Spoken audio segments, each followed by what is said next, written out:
Muy buenas a todos, yo soy Nico y bienvenidos al episodio número 80 del podcast Legado Avatar. Una semana más nos encontramos para continuar hablando del universo Avatar Leyendas y en esta ocasión vamos a meternos de lleno en un tema un poco polémico, las decisiones y situaciones más controversiales que marcaron a algunos de los avatares que conocemos. Cada fan, cada avatero tiene su avatar favorito y cada uno tiene una historia épica, muy admirada, pero también es verdad que ninguno fue perfecto y en ocasiones tomaron decisiones muy cuestionables. Es importante destacar desde ya que en este episodio les voy a hablar únicamente de los 5 avatares de los que tenemos contenido suficiente para analizar y que son Yansheng, Kyoshi, Roku, Aang y Koppa. Con cada uno vamos a meternos en sus polémicas más destacadas, así que sin nada más que decir, más que invitarlos a apoyar el podcast de la forma que puedan, desde el medio en el que me estén escuchando y a sumarse al debate posterior en comentarios, comencemos. Yansheng,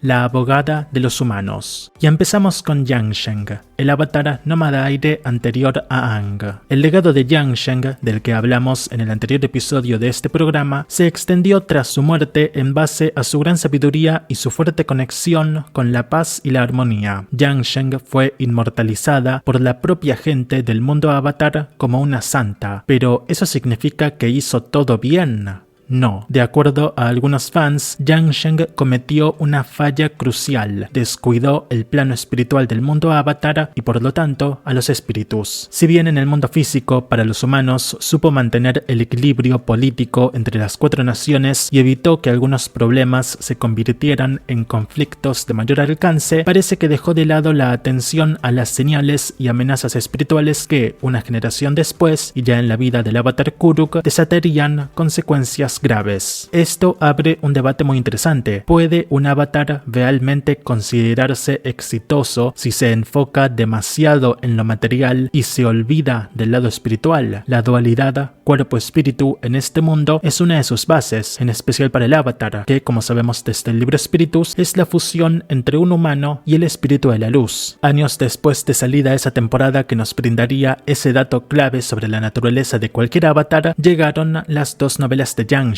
y lo que quizá pudo sorprender a muchos es cómo ella técnicamente no descuida como tal el aspecto espiritual del mundo, pero sí que lo desprecia. ¿Qué quiero decir con esto? En el primer libro de Yansheng específicamente, vemos cómo ella trata una disputa territorial entre humanos de la Nación del Fuego y espíritus, y si nos ponemos completamente técnicos, la soluciona. Llega a un acuerdo entre ambas partes y se la podría considerar como una misión exitosa. Pero, ¿qué pasa con este acuerdo? Que no se cumple, y no por culpa de Yansheng, tampoco por culpa de los espíritus, sino por culpa de los humanos. Yansheng fue un avatar que nunca presentó problemas en mediar entre humanos y espíritus, y lo hacía, no siendo su culpa que después los humanos quebrantaran los acuerdos e hicieran lo que les placiera. Igualmente, aquí hay que destacar algo importante. Yansheng sí trataba con los espíritus, pero muy a su pesar, pues ella les tenía miedo y sentía un poco de odio o desagrado por ellos, dado que cuando tenía 11 años ella viajó al mundo de los espíritus junto a su hermana mayor Jetsun, y un incidente espiritual provocó que Jetsun se perdiera para siempre en ese plano. Por lo tanto, Yansheng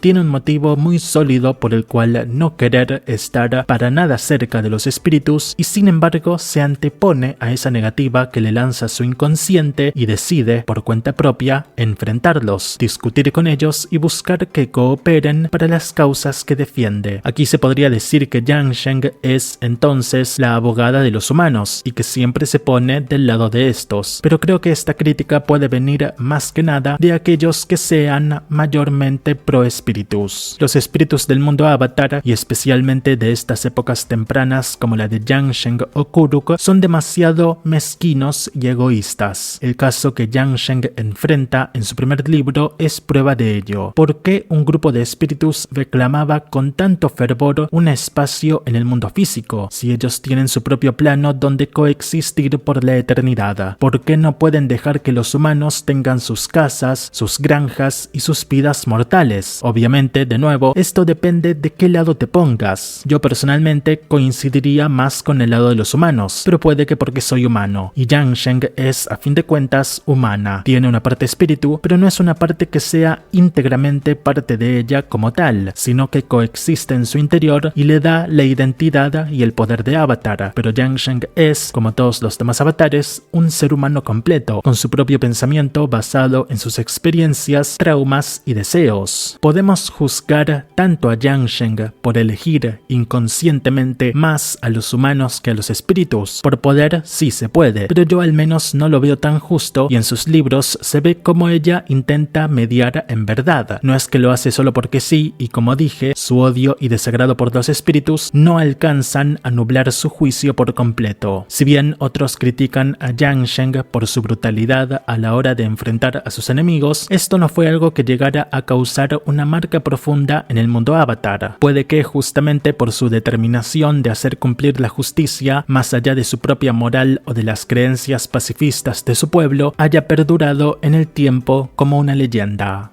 Avatar Kyoshi, la guardiana de la tradición. Ahora pasemos a Kyoshi, una figura icónica que no deja indiferente a nadie. Kyoshi es famosa por su fuerza, determinación y sentido de justicia contundente. Con su frase, solo la justicia traerá la paz, reinterpretándose de muchas formas diferentes, siempre dependiendo del fan al que le preguntes. Durante mucho tiempo se extendió en el fandom la imagen de una Kyoshi violenta y asesina con cada uno de sus enemigos. Cuando sus novelas se publicaron, esta concepción del personaje se suavizó bastante, ya que muchos fans se sorprendieron al encontrarse una Kyoshi de apenas 16 años, muy asustadiza e insegura de sus propias habilidades y sus lazos humanos. En el reciente primer libro del Avatar Roku, sin embargo, se nos revela que, en cierto punto más avanzado de su vida, Kyoshi sí llegó a tener esa forma de manejar los problemas y a los problemáticos, poniéndoles fin inmediato. Pero es importante entender que esta era una Avatar Kyoshi en sus últimos años de vida y que llevaba 2 siglos combatiendo el mal en el mundo. Por lo tanto, y teniendo en cuenta cuán trágica e injusta fue su vida, es fácil entender que haya tenido un final tan desviado de la justicia verdaderamente justa. Fue un final natural para el personaje. Sin embargo, y antes de llegar a convertirse en una máquina automática de matar, Kyoshi tomó decisiones difíciles y que, a la larga, resultaron muy injustas para el mundo, como por ejemplo, decidir detener a Jin el Conquistador, que deseaba darle un nuevo enfoque al Reino Tieva, o después cuando detuvo un levantamiento campesino en Ba Sing Se, defendiendo al Rey Tieva y únicamente forzándolo a establecer una constitución. Si bien el monarca aceptó el pedido de Kyoshi, y uno podría pensar que un país se podría encaminar al tener una constitución nacional, esto no fue así, tanto porque de la noche a la mañana nada mejoró, y después, cuando Kyoshi muere, el Rey Tieva de turno tiró a la basura la constitución y devolvió al país a una monarquía absoluta, la misma que, años atrás, los campesinos casi tiran abajo. Obviamente nosotros tenemos la ventaja de ver esto con una perspectiva completa, por lo que, en base a lo visto en Avatar, la leyenda de Aang, podemos entender que quizá la mejor opción habría sido que la monarquía, inútil y corrupta, se disolviera tras ese levantamiento y que ya fuera Jin o cualquier otro líder más competente liderara al país a una nueva era, puede que más democrática o por lo menos más equitativa. Para muchos, Kyoshi fue una heroína que protegió el orden con mano firme, pero también hay quienes la ven como una figura autoritaria que sacrificó la libertad de su propio pueblo en nombre de una supuesta estabilidad, pero que no ofrecía equilibrio sino continuidad a la dinastía de turno. En el futuro, el Avatar Kova sentiría incorrecto simplemente entrar en estado Avatar y aplastar a Kuvira y su ejército imperialista, pero Kyoshi no dudó. Ella sí aplastó a su Kuvira, es decir, Jin el Conquistador, pero al mismo tiempo que defendía a los tiranos escudados tras los grandes muros de Ba Sing Se. Puede ser que Kyoshi aplicara la regla de mejor malo conocido que bueno por conocer y prefiriera seguir lidiando toda su vida con el conocido Rey Tieva a tener que ver a su país convertido convertirse en un imperio bajo el mando de Qin y descubrir una nueva forma de lidiar con la política del continente. Este conflicto abre una pregunta muy interesante. ¿Hasta qué punto es aceptable que un avatar ejerza este tipo de poder absoluto, que le permite tanto destruir a tiranos como Qin, así como la deja no destruir a tiranos como el Veitiva, que le permite crear un grupo de defensa local de valores igualitarios como lo son las quebras Kyoshi, así como le permite crear un grupo de defensa ciudadana, los Dai Li, que son una nueva arma del tirano que está sentado en ese momento en el trono del Tejón Topo, y que le permite, podemos incluir también, extender su propia vida hasta los 230 años y obligar al mundo a adaptarse a su era, en lugar de permitir que la naturaleza haga su trabajo y el ciclo avatar vuelva a comenzar. Kyoshi presentó, a través de su vida, un aspecto muy duro, pragmático y cruel de la figura del avatar. Sus decisiones son mayormente cuestionables desde un punto de vista argumental, no tanto dentro de la historia.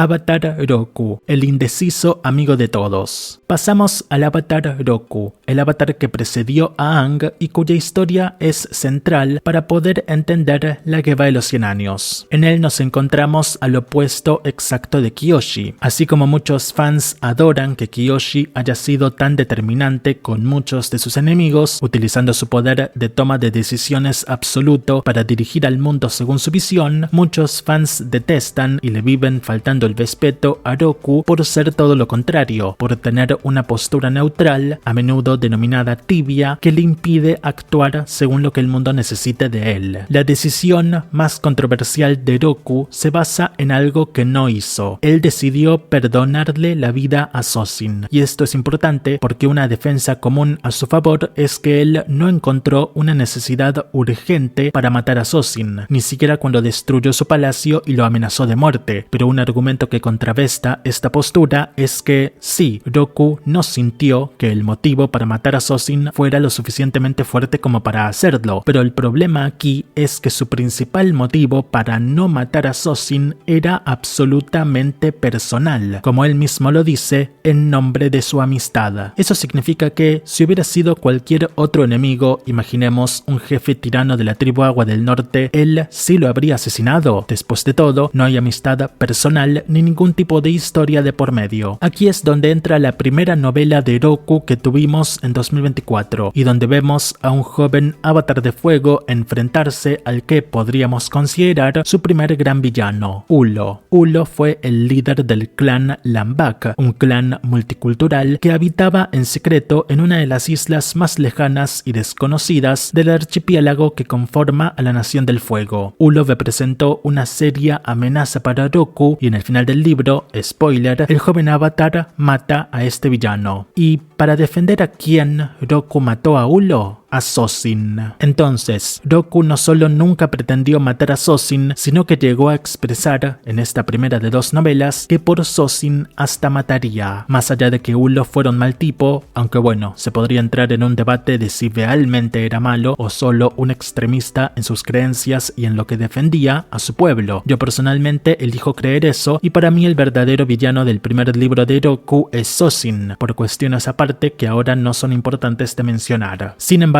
el libro logra de muy buena manera expresar por qué Roku no iba a querer matar a Sozin muchos años después, porque este lo tenía en todo momento justo donde lo quería. Sozin era un manipulador de primer nivel, por lo que se dedicó su vida entera a construir una red de manipulación para su mejor amigo que pudo haber sido su peor y más letal enemigo. Finalmente, Roku no solo no mata a Sozin, sino que incluso en un momento le vemos hasta salvando su vida de una muerte accidental, y cuando el avatar necesita que su viejo amigo le devuelva el favor, no lo hace. Roku muere y Sozin inicia la guerra, provocando un genocidio sobre los nómadas aire y una época muy oscura para el mundo avatar. Con todo esto, el debate planteado es obvio. ¿Debe un avatar anteponer la justicia y la seguridad del mundo por encima de la lealtad personal? ¿O el perdón y la esperanza del cambio justifican las acciones tardías? La decisión de Roku de no matar a Sozin es comprensible si tenemos en cuenta lo adelantado que estaba el príncipe y posterior señor del fuego a él, pero no por ello tenemos que liberar de toda culpa al avatar, pues señales para comprender que lo que Sozin estaba haciendo estaba mal no le faltaron.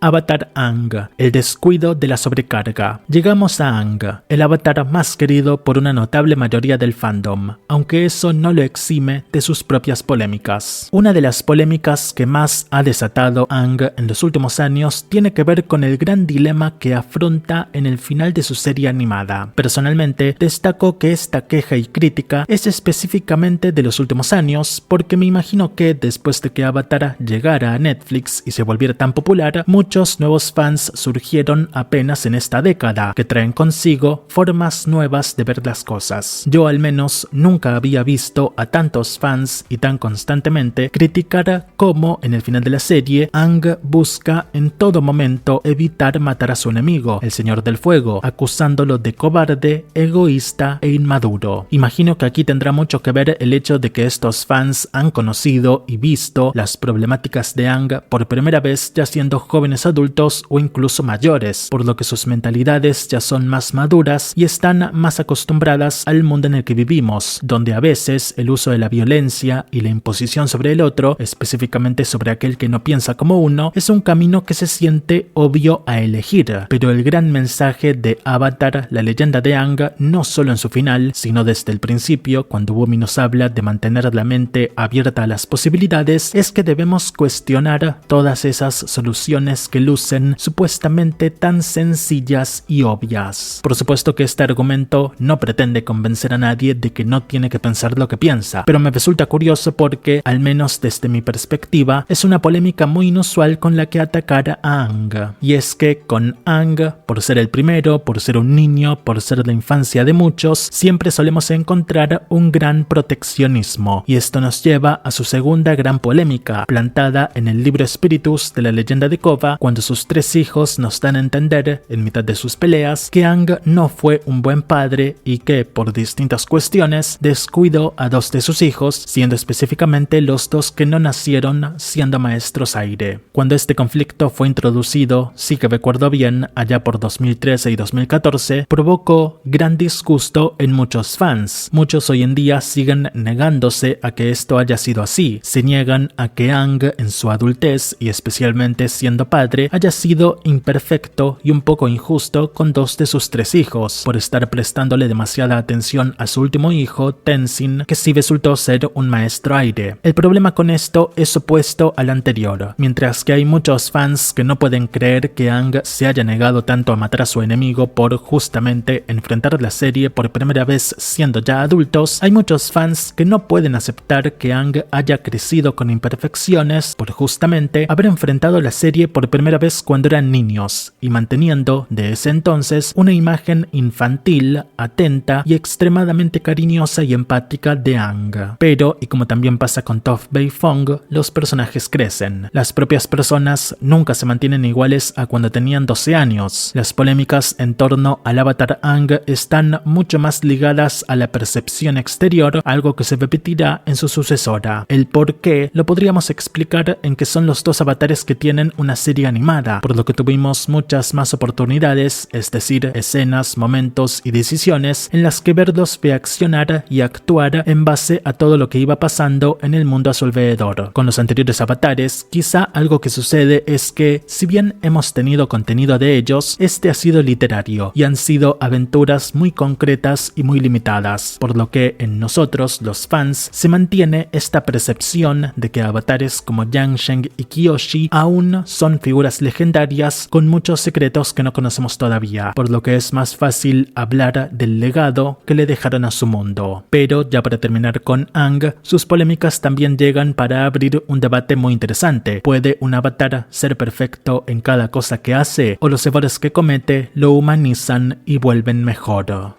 Avatar Korra, servicio, sacrificio, servicio, sacrificio. Y llegamos finalmente al último avatar del que hablaremos hoy. Un avatar cuyo legado se está escribiendo mientras hablamos. literalmente, con la próxima serie de este universo, Avatar Seven Havens, habiendo estado en el centro de todas las miradas en los últimos tiempos, Kova también ha estado en el centro de atención, y se ha hablado muchísimo de sus evores y del mundo que le dejará a su sucesora. Kova es, y hasta que Seven Havens se estrene, la Avatar más actual que tenemos y la más humana en conflictos y vulnerabilidades, con una casi incontable cantidad de traumas. En serio, son demasiados, déjenla descansar por favor. Una de las polémicas más grandes y más comentadas a lo largo de los años es su triángulo amoroso con Mako y Asami, que dividió a la comunidad, en principio en Makova y Masami, con algunos que otros shippeando Kova-Sami, y me imagino sus caras de sorpresa absoluta, porque sí, fue inesperado, y esa opinión no me la saca nadie, que al final ellas terminarán juntas. Pero sin que eso importe ahora, el drama de las primeras 2 temporadas entre estos 3 personajes siempre es catalogado como innecesario. Otros, muy pocos, entre los que me incluyo, valoran que se hayan mostrado relaciones más auténticas y complicadas, además de que veamos a 3 adolescentes siendo justamente 3 adolescentes. Me habría dolido que estas tramas no existieran, para nada, pero no las odio ni me molesta verlas. Bueno, en el libro 2 un poquito, pero ¿quién puede levantar la mano aquí y decir que no odia al menos un poquito el libro 2? Otra de las grandes polémicas de Kova es su final romántico con Asami. No voy a ahondar mucho aquí, así como dejé pasar un poco de análisis del triángulo amoroso, pues si quieren escuchar un podcast sobre estos temas, pueden dirigirse al episodio 37 de la segunda temporada. Y ya sin nada más que decir, vamos con la polémica de Kova. Una fuente de enorme descontento para con esta Avatar de agua es la pérdida que sufrió de sus vidas pasadas, algo que a muchos fans les pareció un golpe muy fuerte, no solo a la mitología del Avatar y a la continuidad espiritual del mundo Avatar, sino también a la nostalgia más apreciada y resguardada. Así como las polémicas de Aang, esta polémica excede a la historia de la franquicia y tiene más que ver con cómo los fans perciben este evento. Muchos fans siguen a día de hoy insistiendo con que fue culpa de la propia Kova haber perdido sus vidas pasadas. Sus mayores defensores, entre los que me incluyo, destacamos una y otra vez cómo Kova no perdió la conexión, sino que se la quitaron. Unalaq se la quitó, a él hay que culpar. Y si acaso no lo quieren culpar a él, pues a los guionistas, que no por nada cada episodio presenta en sus créditos quién escribió y dirigió cada cosa, además de que hay 2 co-creadores que conocemos bien. Con esto no pretendo impulsar odio hacia el equipo creativo, pero sí que me parece mucho más lógico que si tu molestia se basa en una decisión creativa, tomes de punta a quienes tomaron esa decisión y no a un personaje ficticio que literalmente estaba agonizando en ese momento. La historia de Kova incluye temas conectados al trauma, la recuperación de esos traumas y el cuestionamiento constante de qué tan necesario es un avatar en el mundo moderno. Verla siendo tan humana la vuelve más auténtica o más incapaz. ¿Acaso el avatar debe ser siempre representado como una diosa gigante que se aguanta 10 relámpagos en el pecho? Algunos podrían opinar que eso es lo que está en verdad mal con Avatar. Para concluir con este personaje, planteo una polémica más. Se equivocó Kova al dejar los portales espirituales abiertos, pero este tema no lo trataré aquí, pues te lo traté en el episodio 69 en esta 4ª temporada, que pueden ir a escuchar después si no lo han oído ya.